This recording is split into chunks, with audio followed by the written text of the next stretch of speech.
Bom, quero começar dando bom dia, agradecendo a presença de todos na nossa aula. E para a gente dar início, eu vou apresentar para vocês a Stand With Us e o professor Daniel. Então, a Stand With Us é uma organização educacional, não governamental, apartidária e sem fins lucrativos, que tem como missão combater o antissemitismo e o antisionismo. Ela foi fundada em Los Angeles em 2001, hoje tem escritórios em todos os continentes e está atuando no Brasil desde 2018, com escritórios em São Paulo, Rio de Janeiro e Porto Alegre. E o professor que vai nos dar a aula hoje é o professor Daniel. Ele é licenciado em História e bacharel em Direito pela Universidade Católica de Quito, no Equador, e é mestre em História da América Latina pela Universidade Bar Ilan, de Israel. Possui mais de 4 anos de experiência como educador e foi guia no Yad Vashem, o Museu do Holocausto de Jerusalém. Então, professor, a palavra é sua, pode começar a aula. Bom, muito obrigado, Hanna. Um prazer estar com vocês, corpo docente da Escola Maria Martins de Contagem, BH. Para mim, realmente é um prazer estar aqui compartilhando este tempo com vocês, onde a gente vai a tentar entender rapidamente, porque a gente não tem muito tempo, o que foi realmente a Shoah, o que foi o Holocausto, sim? E depois eu vou deixar um tempo para perguntas de vocês. Eh, então vamos começar já mesmo tentando entender eh, por que este genocídio acontecido entre os anos 33 a 1945 marcou realmente a história da humanidade, sim? Lamentavelmente, genocídios a gente teve no passado, mesmo antes da Shoah, antes do Holocausto Judeu, e teve também depois, né? A gente pode falar de Jugoslávia, Ruanda, eh, Camboya, como casos realmente terribles de genocidios posteriores ao Holocausto Judeu. Mas o Holocausto Judeu teve algumas características que realmente convirtieron ele em um caso paradigmático. Como vocês veem aí na apresentação, a palavra Shoah é a palavra própria que a gente utiliza em hebraico, que é a língua do povo judeu, para falar desta tragédia. Porque holocausto é uma palavra latina, é uma palavra que tem seu origem na Bíblia, né? Quando se fala um holocausto para Deus, como um sacrifício. Então, a gente prefere falar de Shoah. Se eu tenho que traduzir a palavra Shoah para o português, basicamente significaria uma tragédia sin comparação, ¿sí? Básicamente esta palavra em hebraico se utiliza somente para se referir ao genocídio acontecido entre os anos 1933 a 1945, basicamente na Europa. E justamente aqui é uma coisa importante de falar. 1933, não 1939. A Shoah não começa com a Segunda Guerra Mundial. A Shoah começa muito antes, sim? Começa com a chegada do nazismo ao poder na Alemanha no ano 33, quando Hitler, Adolf Hitler, ele se transforma em primeiro-ministro da Alemanha. Eh,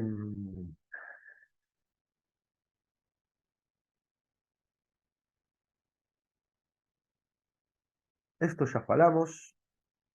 É importante começar a falar o que a gente tinha antes de acontecer a Shoah.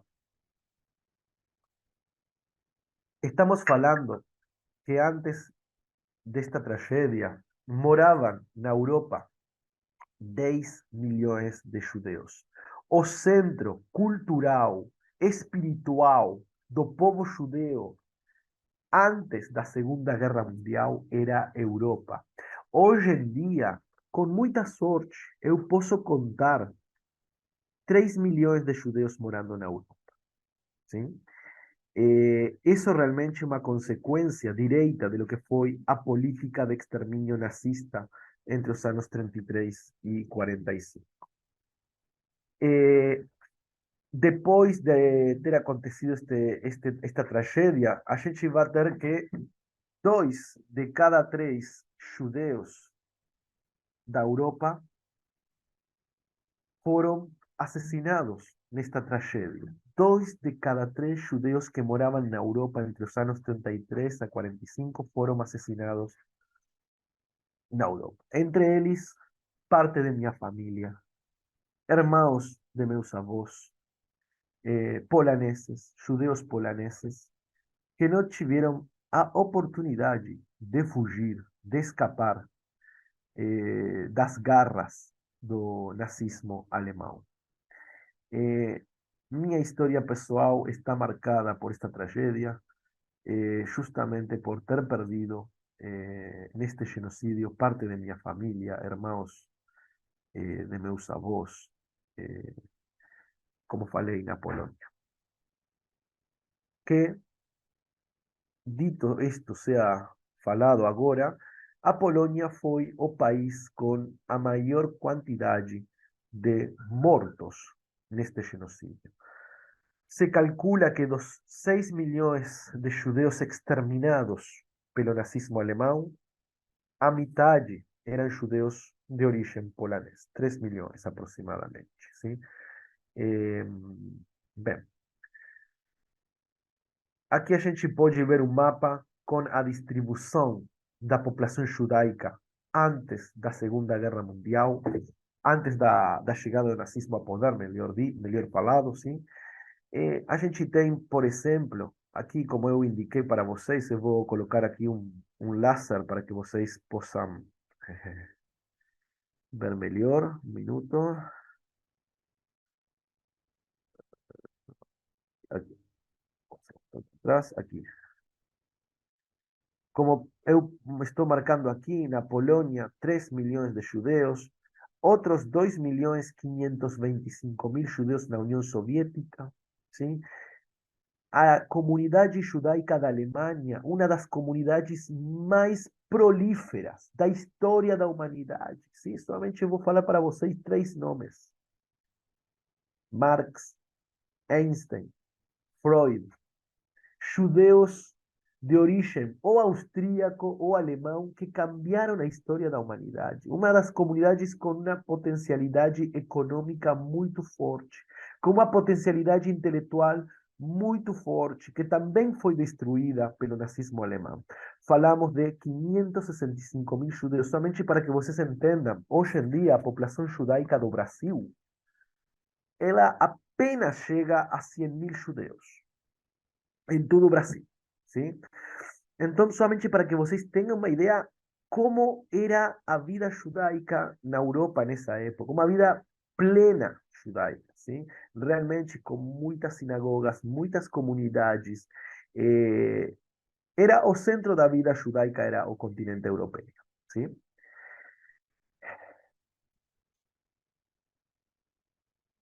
Uma coisa muito importante que a gente tem que entender é que os judeus não viviam uma vida anormal. E isto é muito importante, a gente vai ver isto amanhã, que quando a gente ensina o Holocausto, a gente não tem que transmitir a mensagem de que os judeus viviam mal e que o nazismo é uma continuação dessa vida mal, ruim. Não. A vida dos judeus é uma vida normal. Eles faziam as mesmas coisas que a gente faz hoje em dia. Por exemplo, aqui a gente tem 2 irmãs, sim? Que tomaram uma fotografia no ano 33, sim? Gerda e Lisa Meyer, que estão fantasiadas de príncipe e de princesa em um festival judeu. Estão rindo. É uma vida normal, sim? Justamente o que a gente tem que transmitir é que o nazismo é a anormalidade. Essa anormalidade que vem a destruir uma vida de normalidade. Por exemplo, aqui um professor está dando aula, sim, para seus alunos, ¿sí? Na Letônia, ¿no? Una das três repúblicas bálticas do norte europeo. O, por ejemplo, aquí, tres generaciones de una misma familia que están se tomando una fotografía. O por aquí, jóvenes que están haciendo sport, remo, ¿sí? Estas fotografías vocês podem acessar no site do Museu do Holocausto de Jerusalém, Yad Vashem. Depois, Hannah pode passar informação para vocês, tem aí muita, muita informação. ¿Sí? Bom, eh, vamos a comenzar a falar agora do antissemitismo alemão. ¿Sí? Eh, Basicamente, os nazistas começam sendo um partido marginal da política alemã, ¿sí? O Partido Nacional Socialista Obreiro Alemão, NASDAQ. De aí vem a abreviatura nazi, Partido Nacional Socialista Obrero Alemão. Ele vai ser fundado no ano 1920, ¿sí? Por um membro da extrema-direita chamado Anton Drexler. Mas prontamente, uma figura, um cabo da Primeira Guerra Mundial, que tem uma facilidade para falar, ¿sí? Que tem uma fala muito forte, muito convincente, vai a tomar protagonismo dentro desse partido nacional socialista obrero alemão, e essa figura justamente é Adolf Hitler, uma pessoa que lutou na Primeira Guerra Mundial, que sentiu o fracasso da Alemanha na guerra. Estamos falando que na Primeira Guerra Mundial a Alemanha podia ter continuado lutando, mas terminou assinando uma paz que realmente foi totalmente prejudicial para ela. E essa ideia vai ser uma das retóricas do Adolf Hitler, ¿sí? Essa paz vergonhosa que a Alemanha teve que assinar depois da Primeira Guerra Mundial. Estamos falando, e isto não é um dado menor, de uma pessoa com uma frustração muito grande. Não somente pelo fato que eu falei de ter perdido a guerra, sino também de uma pessoa que queria estudar arte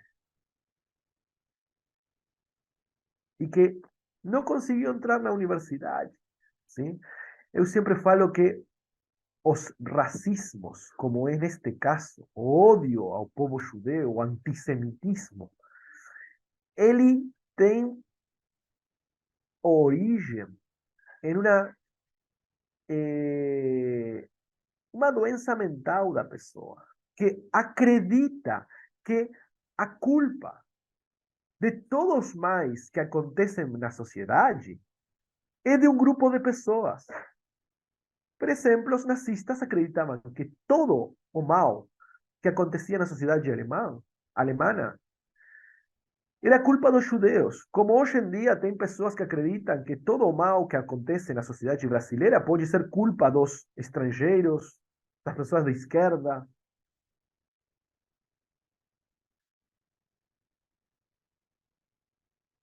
Bem, então, em uma primeira etapa, entre os anos 33 e 39, a gente tem que entender que este nazismo, este antissemitismo alemão, foi contra os judeus da Alemanha e da Áustria e depois da Tchecoslováquia. Ainda a gente não começou a Segunda Guerra Mundial, então este antissemitismo, desculpa,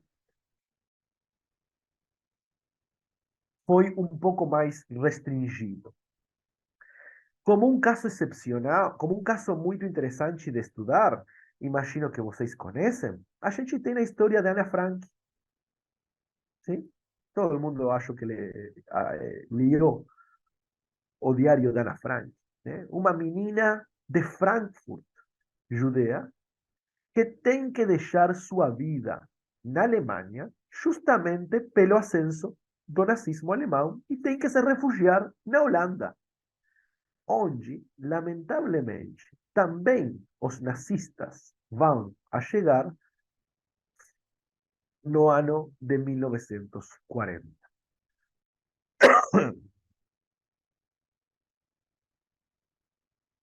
Como a gente pode compreender esta política alemana nazista no começo? Porque uma coisa é importante. Nenhum genocídio começa imediatamente com extermínio massivo. Os genocídios geralmente têm etapas, sim? E aqui, no caso da Shoah, a gente pode ver claramente diferentes etapas que van acontecendo até chegar a genocídio. Desculpa, vou pegar uma pastela para minha tosse.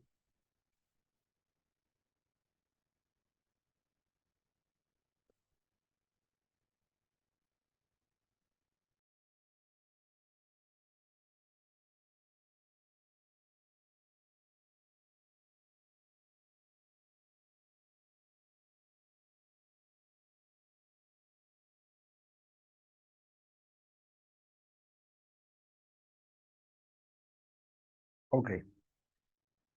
Primeiramente, a gente tem que falar de um boicote econômico, que ele foi destinado a arruinar a população judaica.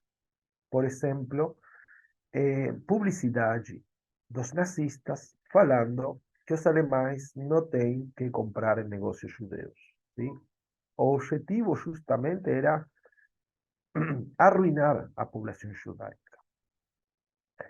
Depois, a gente tem um passo mais, sim, que é a legislação do Estado nazista alemão para segregar aos judeus da sociedade alemã. As famosas leis de Nuremberg, do ano 35. E como terceira etapa, o primeiro ataque físico contra a população judaica da Alemanha, da Áustria, conocido como a Noite dos Vidrios Quebrados, em novembro de 1931. Quando a gente fala do boicote, ¿sí? A gente está falando de imagens como estas. Lojas judeas na Alemanha que são pintadas com a estrela de David e com a palavra judeu.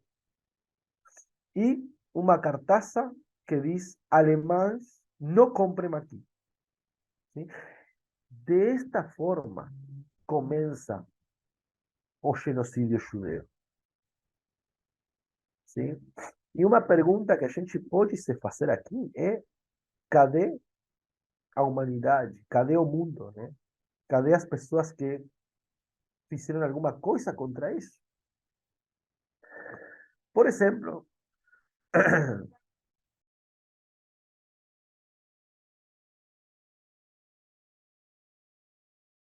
também outras cartazes onde se falava que o contato com os judeus estava proibido, membros da CCA, desculpa,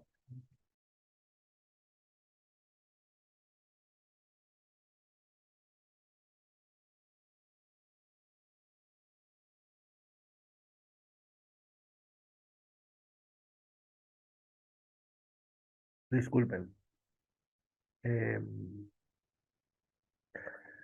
membros das SA, ¿sí? As tropas nazistas de Hitler, pessoais, que están justamente paradas nas lojas judeas com cartazes onde diz: alemães, não comprem estes negócios.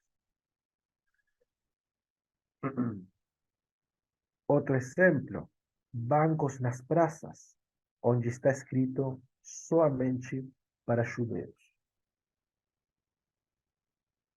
Obviamente, a mulher que está aí sentada é uma mulher que ela tem vergonha de sua identidade judaica, pero tem que se sentar lá.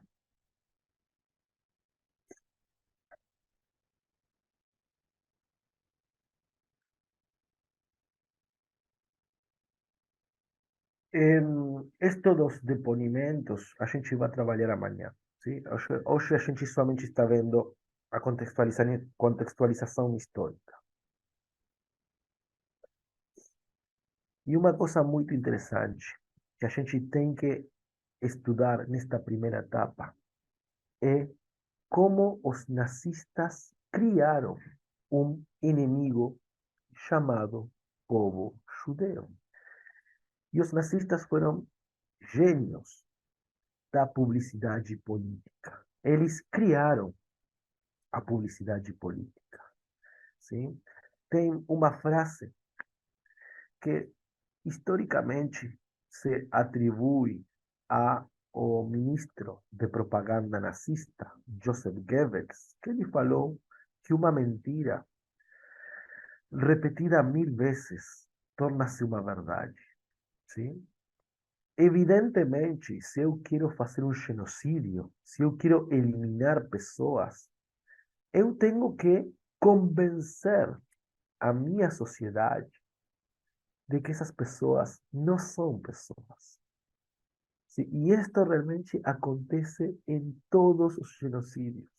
Esta eh, capacidade de transformar as pessoas em seres infra-humanos, ¿sí? Não são humanos. Os nazistas justamente vão a transmitir a mensagem de que os judeus não são humanos.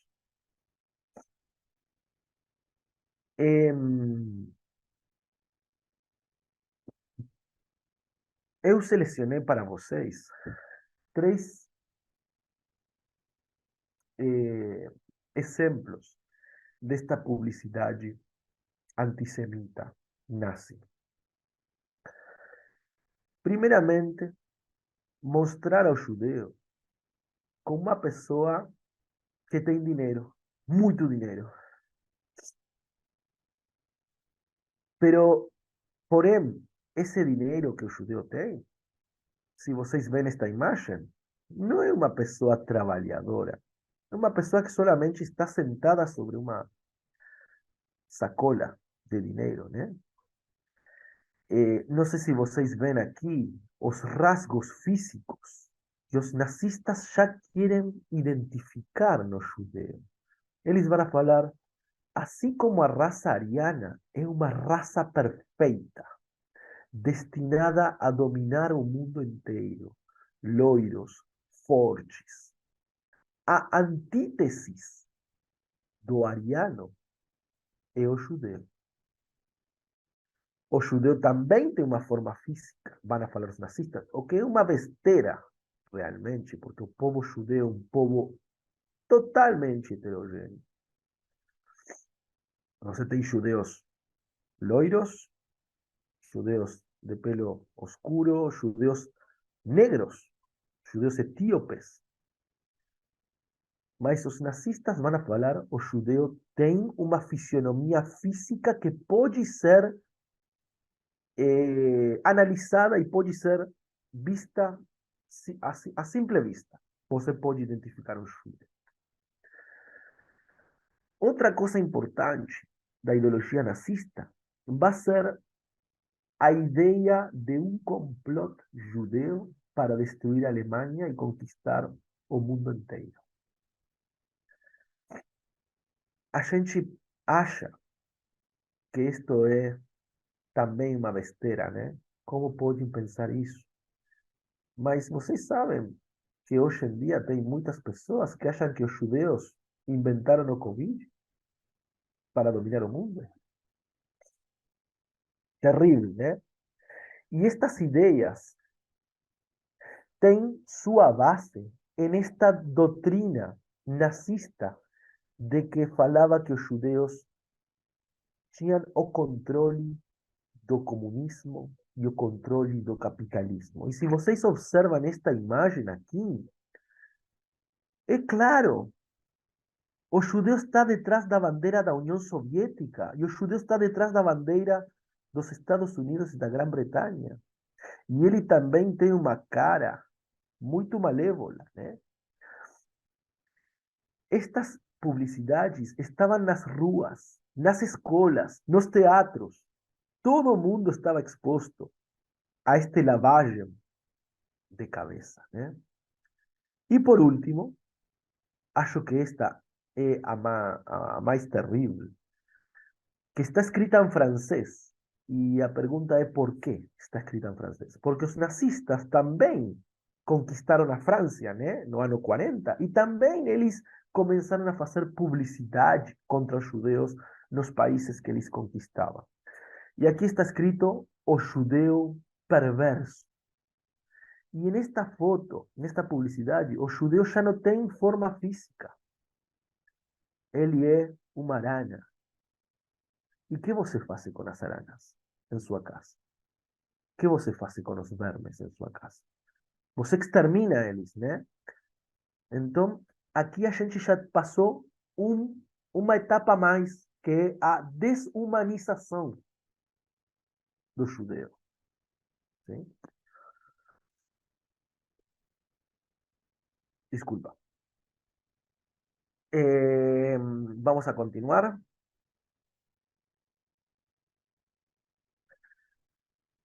Un minuto, por favor.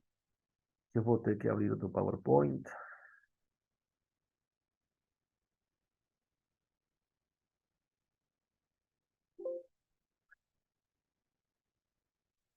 Un minuto, por favor.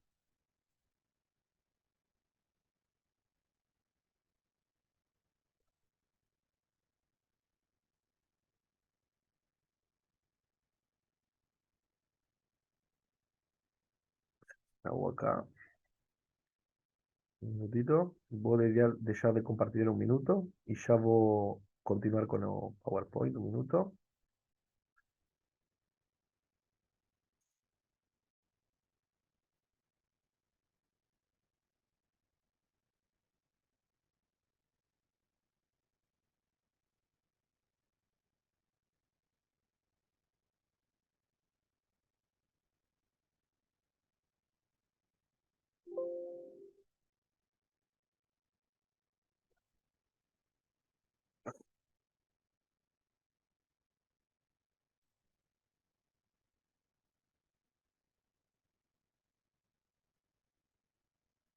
Un minuto, por favor. Disculpen la...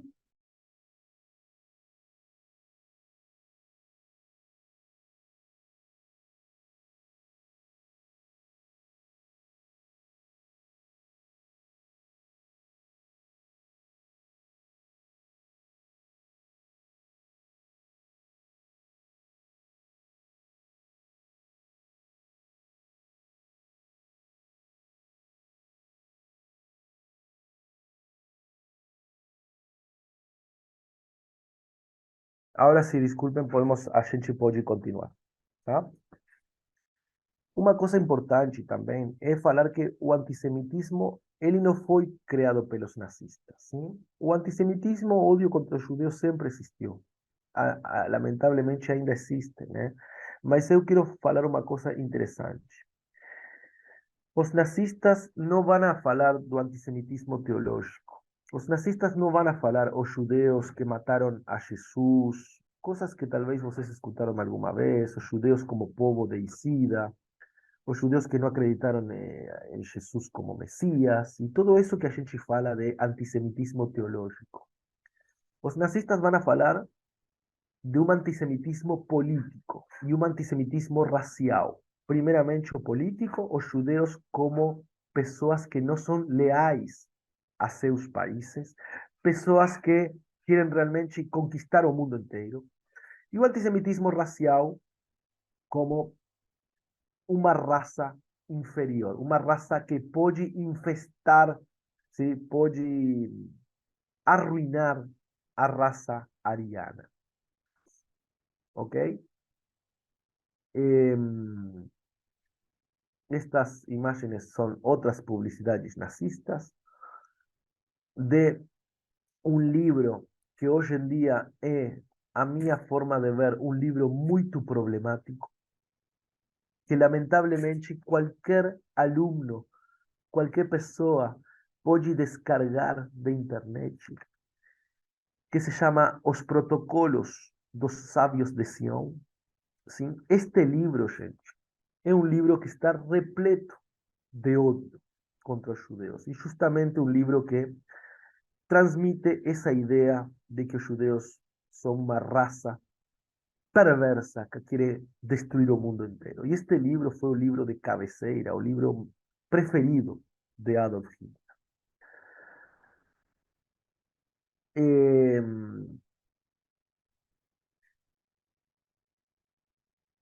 Vou passar algumas diapositivas para adiante, sim? Depois eu posso compartilhar com vocês este material, somente para tentar adiantar um pouco mais, sim? Vai falar Adolf Hitler em Mein Kampf, o único livro escrito por Adolf Hitler durante a sua estadia na prisão de Landsberg, 8 meses de prisão, por um fracassado intento golpe de Estado. A antípoda do ariano é o judeu. Como o judeu nunca possuiu uma cultura própria, os fundamentos de seu trabalho intelectual sempre foram tomados de fontes externas à sua raça. Adolf Hitler está apresentando aqui o judeu como uma pessoa que não pode criar absolutamente nada. Todo o que o judeu tem é roubado de outras raças, más falar Adolf Hitler. De modo que o desenvolvimento de seu intelecto ocorreu a todo momento dentro do ambiente cultural que o cercava. Vai falar Hitler em Mein Kampf.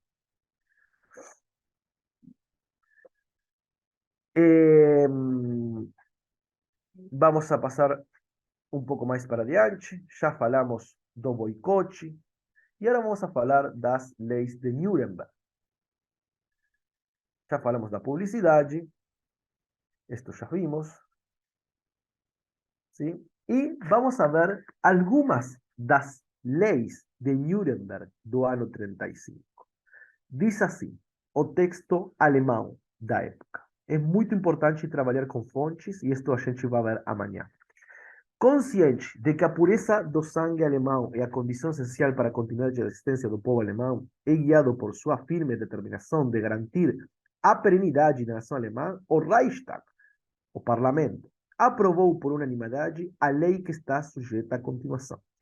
Os casamentos entre judeus e súbditos do Estado de sangue alemão ou afinidade consanguínea são proibidos. A partir de agora, um judeu não pode se casar com uma pessoa que não é judeia, de acordo à lei alemã. Os judeus não podem hastear a bandeira nacional nem exibir os cores do Reich. Basicamente, o que estavam fazendo estas leis era convertir aos judeus em cidadãos de segunda classe ou de terceira categoria. Sim?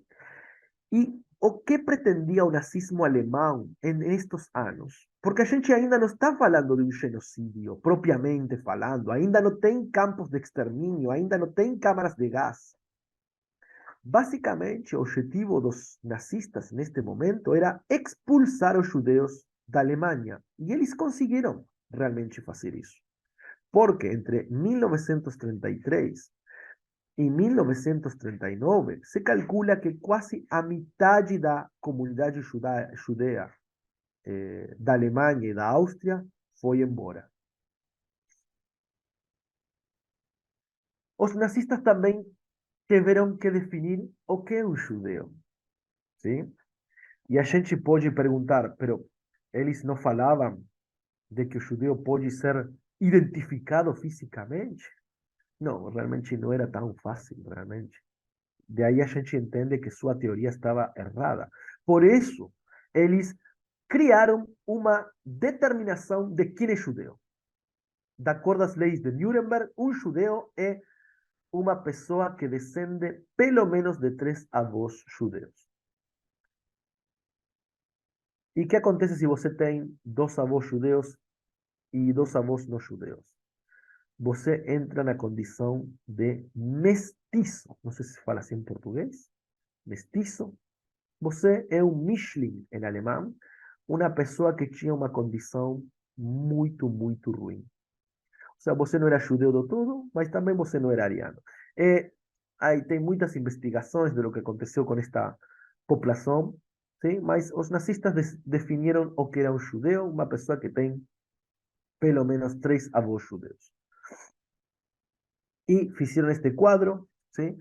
Que vocês veem aqui, onde a parte preta é justamente o judeu, a parte branca é ariana, sim? Para eles, uma pessoa que tem 3 avós judeus, sim? Como vocês veem aqui, é uma pessoa judeia. Ok. E, finalmente, a gente passa ao primeiro ataque físico contra os judeus, que foi a noite dos vídeos quebrados. Por que é tão importante esta data e por que a gente lembra tanto dela? Justamente porque foi o momento em que os nazistas passaram a violência física. E nesta noite, 9 de novembro do ano 38, sim, foram queimadas miles de sinagogas na Áustria e na Alemanha, fueron destruidas lojas y propiedades judaicas y fueron asesinados nas ruas 88 judeus. ¿Sí? Aqui tem imagens desta noite trágica, ¿sí? Eh, que provocou novamente o éxodo de judeus desses países. Eh, ok, agora a gente vai falar de quais foram as ferramentas, as organizações que os nazistas vão criar para levar a cabo o genocídio de judeus na Europa. Sim? Se vocês me perguntam, no ano 38, no ano 39, a gente pode falar de genocídio? Eu vou falar ainda não. Ainda não tem uma política nazista que busca um genocídio. Porém, os nazistas já tinham criado organizações como a Gestapo, a Polícia de Inteligência, que tinha como objetivo registrar em arquivos todos os dados da população judaica dos países que eles começaram a conquistar. E, fundamentalmente, as SS. ¿Sí? Estas 2 organizações foram declaradas organizações criminais nos juízos de Nuremberg do ano 46. ¿Sí? As SS era o corpo dentro do exército alemão mais leal a Adolf Hitler. Era como um corpo ideológico dentro do exército alemão, justamente para controlar o exército alemão e também para levar a cabo políticas de extermínio. As SS vão a ser as forças especiais que vão estar encargadas de os campos de concentração, dos campos de extermínio, dos fusilamentos massivos. ¿Sí?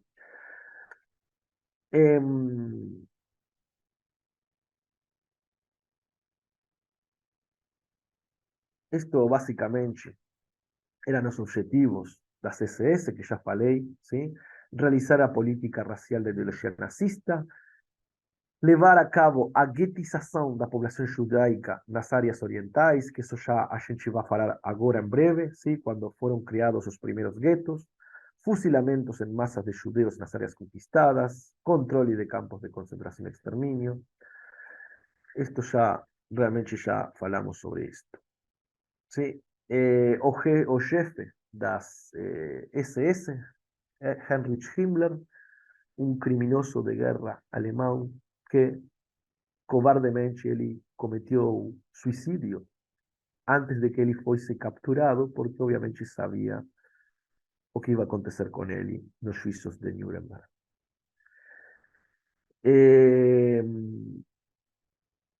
uma coisa muito interessante que quero falar com vocês, que tem que ver com o tema do extermínio. O primeiro extermínio que os nazistas vão a cometer vai ser contra a sua própria população alemã. Na Alemanha vai a ser criado um projeto chamado Eutanásia T4. É um projeto secreto do Estado nazista alemão para exterminar deficientes mentais. Entre os anos 1934 e 1941, este programa vai a exterminar quase 200.000 deficientes mentais. Sim? E isto é muito importante falar, porque aqui os nazistas vão a provar formas de extermínio que depois vão a ser utilizadas em campos de concentração e extermínio como Auschwitz. Sim? Por exemplo, aqui os nazistas vão a exterminar com gás a crianças que para eles não tinham direito a viver, porque tinham síndrome de Down, porque tinham esquizofrenia, sim? E também os nazistas convenceram a sua população de que essas pessoas não tinham direito à vida. Porque como uma criança com síndrome de Down pode entrar dentro do paradigma da raça ariana? E estou falando de crianças que estavam em orfanatos do Estado alemão. Crianças que talvez tinham perdido seus pais na Primeira Guerra Mundial, sim? Aqui a gente tem uma cartaça com uma publicidade em alemão, onde está escrito Vida sem Esperança, que mostra a deficientes mentais. Ou, por exemplo, esta outra cartaça. Por isso eu falei que os nazistas foram gênios da publicidade. Nesta cartaça, os nazistas escrevem 60.000 marcos é o que esta pessoa que sofre de um defeito hereditário custa à comunidade durante sua vida. Alemão, esse dinheiro é seu também.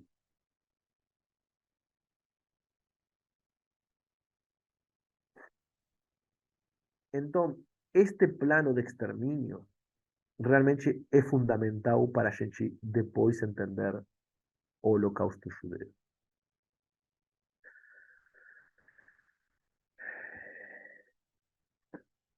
1 de setembro de 1939 começa a Segunda Guerra Mundial com a invasão do exército nazista a Polônia. De acordo aos nazistas, Polônia era um país com uma raça eslava, uma raça inferior, que não tinha direito a ter esse país. Sim? E, obviamente, os nazistas vão invadir a Polônia e a Polônia tinha um tratado de defensa com a França e a Grã-Bretanha, e aí a França e a Grã-Bretanha tiveram que declarar a guerra contra a Alemanha, e aí a gente dá início à Segunda Guerra Mundial. O território da Polônia vai ficar dividido em duas partes, sim? Uma parte, a parte alemã, nazista alemana, sim? E outra parte, a parte da União Soviética, sim? Eles fizeram um tratado no ano 39, sim? O que é importante, gente, é que neste momento que os nazistas entram na Polônia, aqui a quantidade de judeus é muito mais alta que na Alemanha. Lembram que eu falei, Polônia tinha 3 milhões de judeus, um pouco mais de 3 milhões de judeus. Os nazistas, neste momento, eles já vão a tomar outra política. Não vão a começar lentamente com algum que outro decreto contra os judeus, sino que a política vai ser muito mais violenta, sim?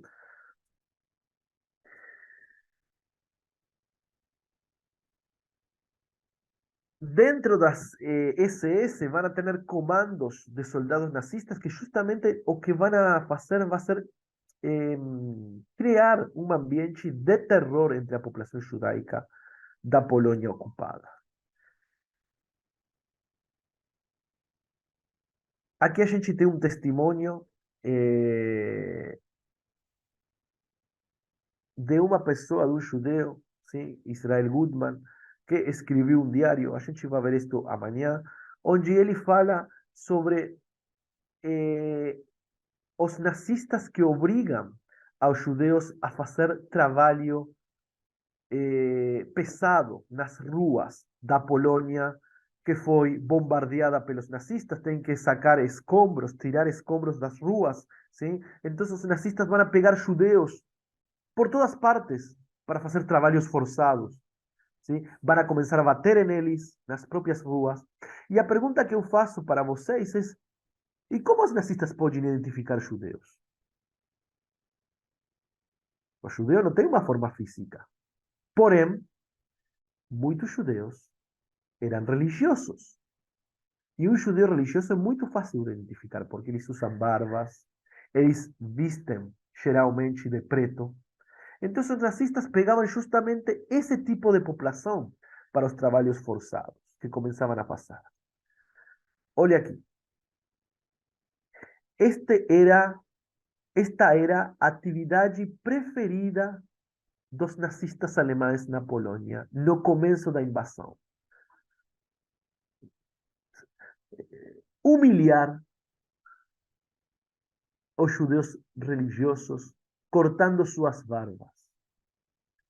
Sim, como vocês veem aqui, estão muito contentes eles de fazer isso. Para eles é uma graça fazer isso.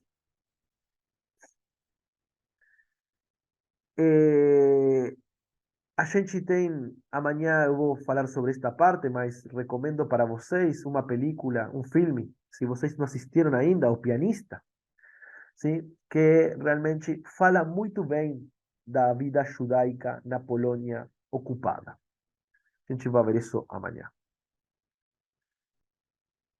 E a gente vai falar aqui de uma coisa que acontece na Polônia e não aconteceu na Alemanha, que é a criação dos primeiros guetos.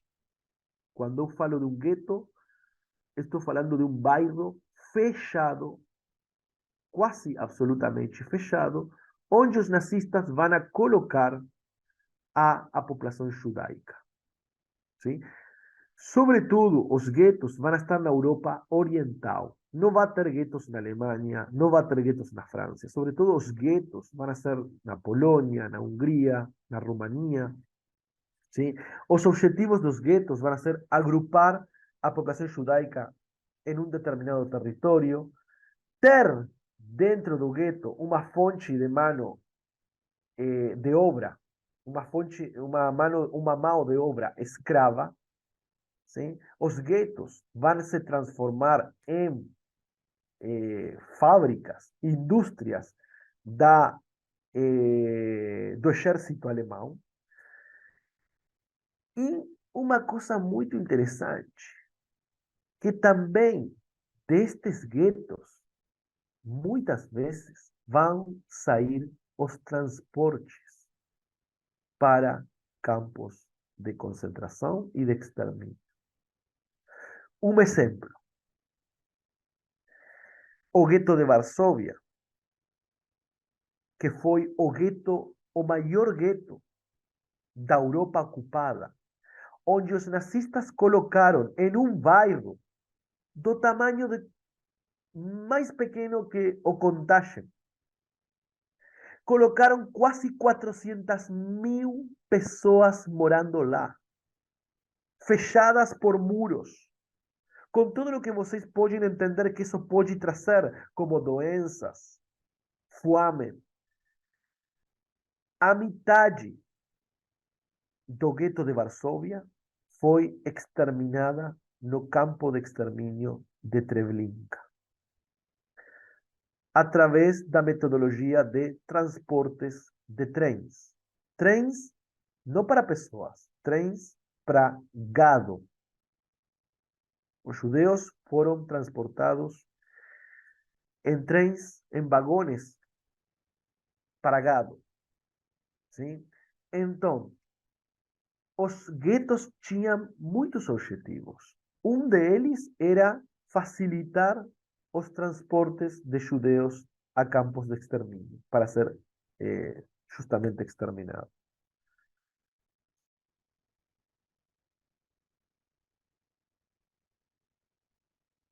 Aqui a gente tem algumas imagens do gueto de Varsóvia, que eu falei que foi o maior gueto da Alemanha ocupada. O que vocês veem aqui é a entrada do gueto de Varsóvia.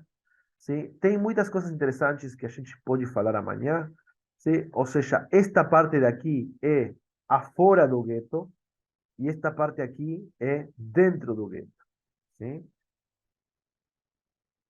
Como vocês veem, tem um caminhão de soldados alemães que cuidavam a porta.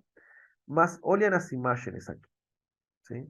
Estamos falando de uma população que está sofrendo fome. Porque os nazistas calculavam que um judeu que trabalhava dentro do gueto, ele tinha que receber 500 calorias diárias. O mínimo que uma pessoa necessita são 2.300 calorias hoje em dia. Quando eu falo de 500 calorias diárias, 400 calorias diárias, estou falando basicamente de um prato de sopa com batatas. Essa era a única comida que um judeu podia receber se ele trabalhava, se ele demonstrava que trabalhava dentro do gueto. Obviamente, as pessoas que não trabalhavam, crianças, como podiam comer? Isto também é para falar horas, sim, de como os judeus sobreviveram dentro destes guetos, né? E, obviamente, o contrabando foi uma das soluções, métodos que os judeus tiveram para poder sobreviver. Esta não é uma imagem de um campo de extermínio. Vocês poderiam falar, ah, é um campo de extermínio. Não, é justamente a realidade do gueto.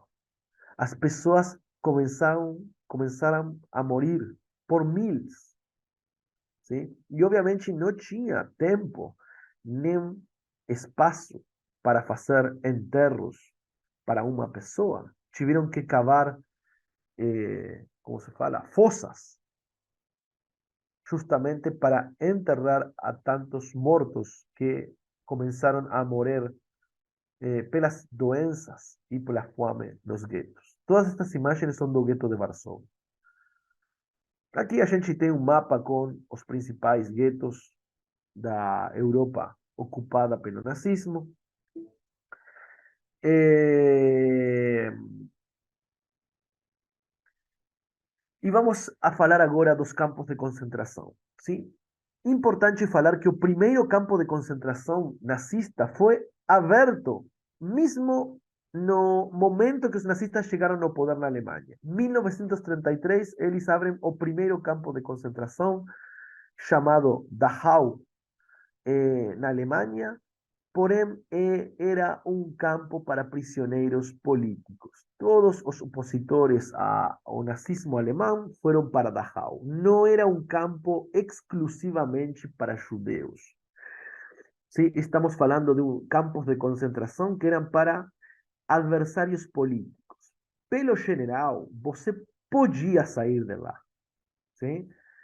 Eh, Entre os anos 35 a 38, se comienzan a abrir campos para lo que los nazistas llaman indeseáveis sociais, homossexuais, testemunhos de Jeová, ciganos. ¿Sí? Agora, quando a gente fala do Holocausto judeu, basicamente a gente tem que entender que os primeiros judeus deportados a campos de concentração foi no ano 38, depois da noite dos cristais quebrados. ¿Sí? E entre o 39 e 42, gente, se criam os principais campos de concentração e de extermínio para judeus.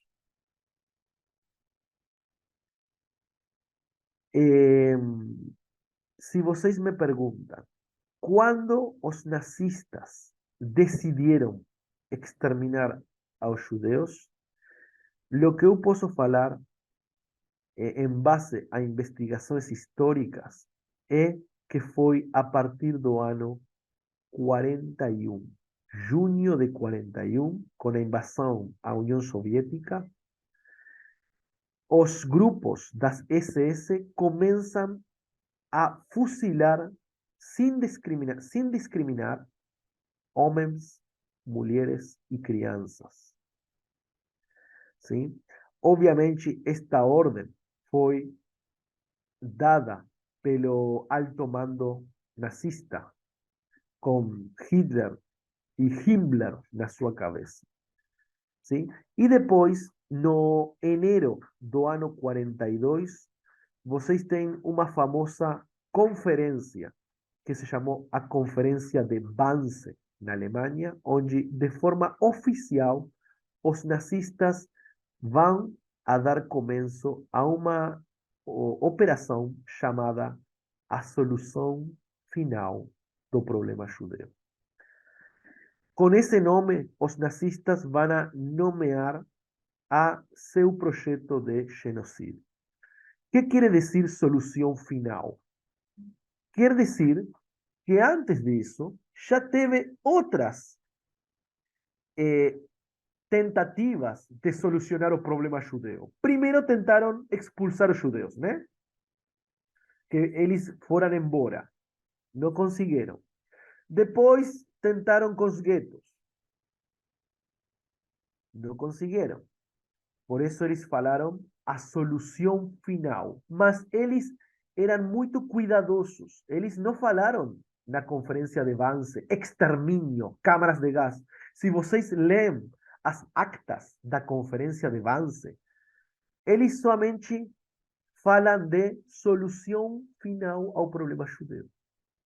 Mas na conferência de Wannsee tem uma lista dos países da Europa com a quantidade de judeus a ser exterminados. Então, a partir de junho do 41 e janeiro do 42, a gente já pode falar do início do extermínio massivo. Sim? E entre 39 e 42 vão a ser criados os piores campos de concentração e extermínio que a gente já escutou. Auschwitz, Treblinka, Sobibor, Belzec. Sim? Esses 4 campos tinham câmaras de gás.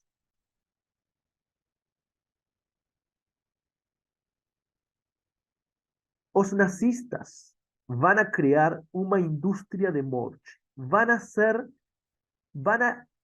chamar engenheiros para ver qual é a melhor forma de matar mais pessoas em menos tempo. Vocês lembram que eu falei que em junho do 41 começaram os fuzilamentos massivos na Europa do Este, na fronteira com Rússia. Mas matar pessoas com balas, fuzilando, não é um método econômico. Além disso, as pessoas gritam. As mulheres seguram suas crianças. Os soldados viram malucos porque ficam escutando as crianças chorar. E os nazistas vão a começar a pensar em uma forma muito mais simples de exterminar pessoas. E vocês lembram que eu falei do plano de extermínio T4, da eutanásia dos deficientes mentais? Eles vão aplicar a mesma tecnologia. Colocar 1.500 pessoas em uma câmara de gás. Você não tem que escutar as pessoas gritar, porque você fecha a porta. Você não tem que ver nos olhos dessas pessoas. Você simplesmente vai pegar uma lata de um pesticida chamado Ciclone B, que quando você abre essa lata, o produto químico, com o contato com o ar, começa a fazer uma reação química. Você vai jogar isso dentro da câmara de gás. E você pode matar em 15 minutos 1.500 pessoas. Essa vai ser a indústria de morte criada pelo nazismo alemão. E isso vai acontecer em campos como Auschwitz, Treblinka, Sobibor e Belzec.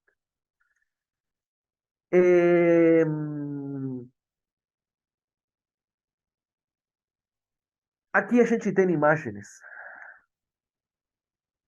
talvez as imagens mais duras do extermínio nazista, sim? De fuzilamentos de judeus nas zonas da Europa do Este, na fronteira com Rússia. Estas imagens vocês podem também acessar no site de Yad Vashem, que são provas reais, sim, de lo que aconteceu nessa época. Ok. Ya falamos da conferência de Wannsee. Un minuto.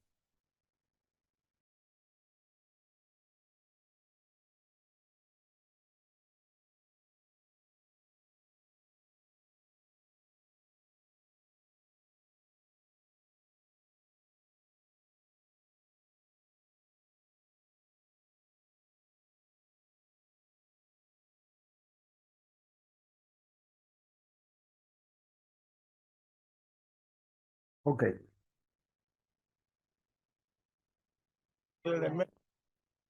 Vamos a contar un poco más. Ya voy a terminar. Aquí hablamos un poco sobre esos campos de exterminio. Helmo, Belzec, Sobibor, Treblinka. Campos de exterminio nazistas, ¿sí? Onde basicamente o objetivo dos campos de exterminio era justamente acabar com a população judaica. Sim? A gente pode fazer uma diferenciação entre campo de extermínio e campo de concentração. No campo de concentração, o objetivo era aproveitar o trabalho judeu para obter recursos para a indústria alemã. Nos campos de extermínio, o objetivo era basicamente terminar com a vida da população judaica. Aqui a gente tem os dados dos judeus assassinados em os principais campos de extermínio, que foram estes quatro, ¿sí?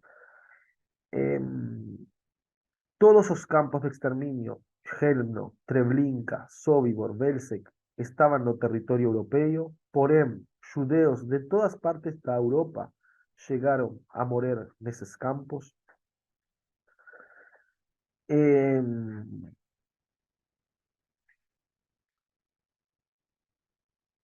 Y finalmente,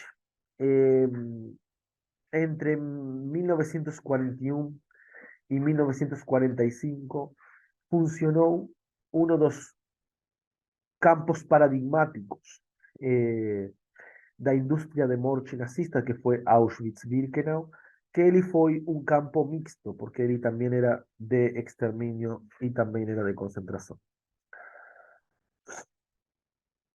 En estas imágenes, a gente pode ver a chegada de população judea ao campo de Auschwitz, sim?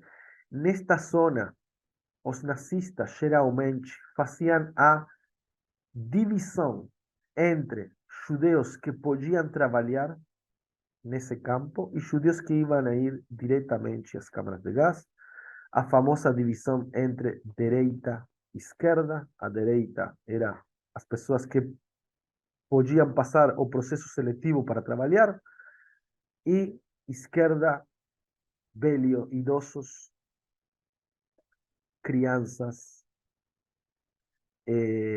basicamente idosos e crianças, mais grávidas ou mais com filhos pequenos, imediatamente iam à esquerda para ser exterminadas. ¿Sí?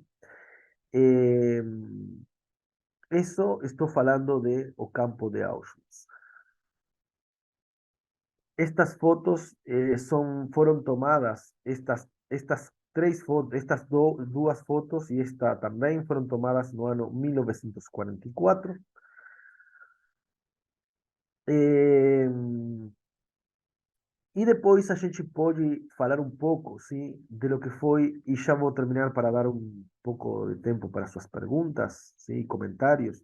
O que a gente pode falar também sobre a liberação dos campos de concentração, o final da guerra, sim, e a situação de milhares de sobreviventes que ficaram em condições terríveis. De fato, muitos deles morreram dias ou meses depois da liberação, sim?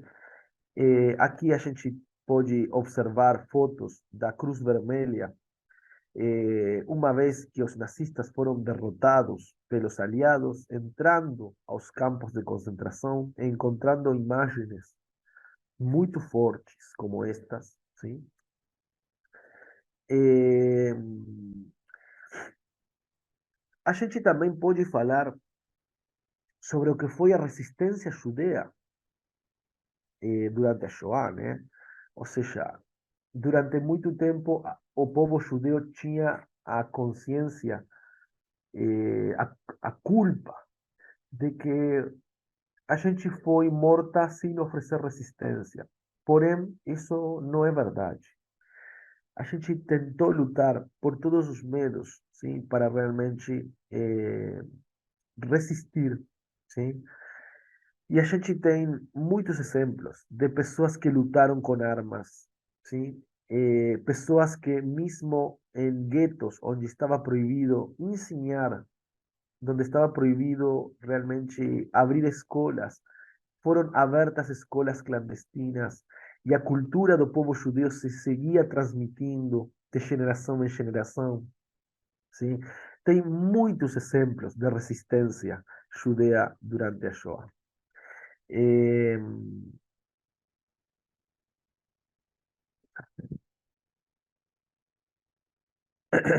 bom, isto acho que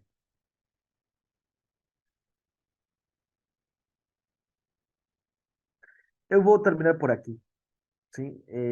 Para deixar a vocês um tempo para perguntas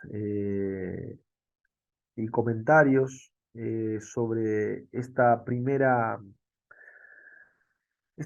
aula sobre o que foi a Shoah e sobre o que foi o Holocausto.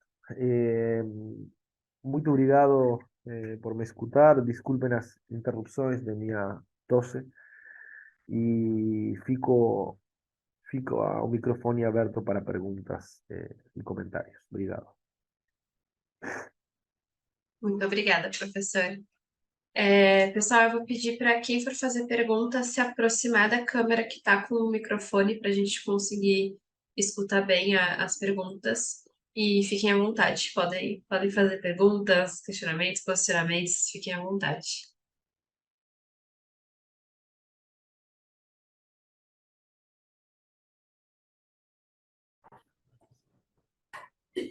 Temos uma pergunta aqui. A câmera está aqui, ó. Ah, tá aqui? Eu tenho pé? Não dá, né? Aqui, ó. Você me escuta? Você escuta a gente, Hanna?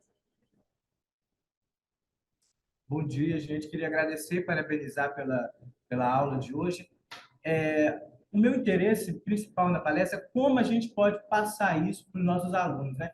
Há quase que um interesse mórbido dos alunos em relação a esse tema. Desde o sexto ano, né, que a gente tem, desde os meninos do sexto ano, eles têm um interesse muito nisso, nessa violência do nazismo, no nazismo, na estética do nazismo e do Holocausto. E eu queria saber, aí, com o professor Daniel e com a Hanna, qual seria estratégias didáticas para a gente trabalhar isso com os alunos, sabe? Eu uso uma, e que eu acho que também a gente poderia citar aqui, que aproxima muito da realidade dos alunos, é também a perseguição à população afrodescendente durante o nazismo, que eu trago cartazes também que tem sobre isso, e eu acho que isso aproxima, porque a gente vive num país de maioria negra, e os meninos também esquecem que a população negra também foi vítima, ainda que pequena, né? a população negra era muito pequena na Alemanha nazista. Então, eu queria saber isso, quais seriam as estratégias, sugestões do professor para a gente trabalhar esse assunto com os alunos. Meu nome é Wesley, desculpa, eu esqueci de me apresentar. O Wesley é professor de História, tá? Perfecto, muito obrigado, Wesley. Wesley, ¿sí? Pelo depoimento. Justamente amanhã a gente vai trabalhar com as técnicas de ensino da, da Shoah, do Holocausto. Quais são as técnicas que a gente pode aplicar para realmente ter sucesso em nossas aulas? Mas vou falar uma coisa importante para você. Eu sei que nossos alunos têm um grande interesse em saber como os judeus morreram. Quanto gás tinha que pôr em uma câmara de gás para matar judeus? E isso, lamentavelmente, é consequência da sociedade violenta onde a gente mora. É importante saber que os judeus foram exterminados em câmaras de gás? Sim, é importante. É importante. Mas muito mais importante é saber como sobreviveram. Como fizeram para sobreviver. E não como morreram. Que eu vou fazer uma aula inteira explicando como colocaban los nazistas o Ciclón B. Ok, vos hacer eso, ¿saben con qué? Con alumnos que ya saben o que fue a Shoah. No con alumnos que tienen un primero contacto con lo que fue o Holocausto. Entonces, mi dica principal para as pessoas que vão tratar o tema da Shoah é justamente enseñar a nuestros alumnos en cómo los judeos consiguieron sobrevivir, o valor da vida que los judeos dieron para poder sobrevivir ao nazismo. E outra coisa que a gente tem que transmitir para nossos alunos, eu acho, é que eles entendam que o nazismo é uma ideologia doente. É uma enfermidade ser nazista. Nossos alunos não podem aprender que o nazismo tem algo positivo. Sim? Ou seja, a gente realmente tem que começar a aula não tomando o nazismo como um regime mais dos tantos que teve na humanidade. Não. O nazismo foi responsável pela discriminação, pelo assassinato de homens, mulheres, crianças, pessoas com deficiências, com capacidades especiais, com pessoas que pensavam diferente. Que tem de bom? Que você pode admirar nessa ideologia que é um lixo? Ah, você admira que eles acreditavam em ser a raça superior. Nisso você acredita? Nisso você admira? Realmente. A gente tem que realmente tentar entender qual é a, a paixão que nossos alunos têm por essa ideologia. Por que essa ideologia é tão interessante para eles? Que realmente eles sabem disso? Porque com certeza que não sabem nada. Talvez que vão saber? Ah, um cara que chamava Adolf Hitler, que falava muito bem para as pessoas, que era muito inteligente. Tudo isso é o que eles sabem do nazismo. Então, temos que ter muito cuidado quando a gente apresenta o nazismo, realmente. Temos que realmente falar todo o que o nazismo provocou. Podemos também falar a visão que tinham os nazistas dos latinos. E que pensariam os nazistas dos brasileiros? Né? Que achariam de uma população mixta, como a população brasileira, né? Que tem indígenas, pretos e realmente você pode admirar essa ideologia sendo latino. Eh, pero, porém, amanhã a gente vai haver mais técnicas de ensino da Shoah e acho que isso, do Holocausto, e isso acho que vai ficar muito mais claro.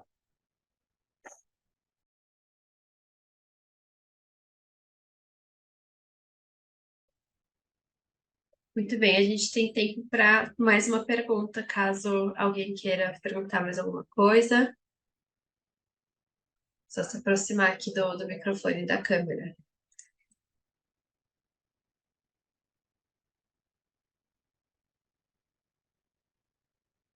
O microfone de vocês está fechado. Gente.